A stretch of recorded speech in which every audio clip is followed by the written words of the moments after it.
Hello friends, কি অবস্থা সবার? তোমরা আজকে এই ভিডিওতে দেখতে পাবে অদ্ভুত এক পদ্ধতিতে কুল মাখা খাওয়া, যেটা তোমরা আগে কখনোই দেখোনি। তো দেখতে থাকো কি হতে চলেছে। তো প্রথমেই আমরা খাল সাঁতরে ওপারে চলে গেলাম কুল আনতে। তারপরে সেগুলো আমরা খুব ভালোভাবে গামছায় করে ধুয়ে নিলাম। কিছু শুকনা মরিচ আগুনে পুড়িয়ে নিলাম। তারপর শুরু হলো সেই অদ্ভুত কায়দায় কুল থেতো করার কাজ। তোমরা এমন পদ্ধতি কি আগে কখনো দেখেছো? নিশ্চয়ই দেখোনি। আমরা নদীর পাড়ে স্নান করতে গিয়েই এরকম হুটহাট চিন্তা মাথায় আসে, আর সেগুলো থেকে এগুলো করা। তাই হাতের কাছে কোনো কিছুই ছিল না, তাই আমরা একটা সুপরির খোল, চিনো কিনা জানি না, এটা কেটে নিলাম। তারপরে আমরা সেই খোলের একটা পাশে মরিচ, লবণ, তেল এগুলো পরিমাণ মতো দিয়ে ভালো করে সেগুলোকে মাখিয়ে তারপরে বড়ইগুলো দিয়ে মাখিয়ে নিলাম।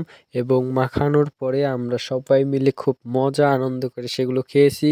তো তোমাদের কাছে ভিডিওটি কেমন লেগেছে অবশ্যই কমেন্টে জানিও, আর এমন ভিডিও পেতে সবসময় সঙ্গে থেকো।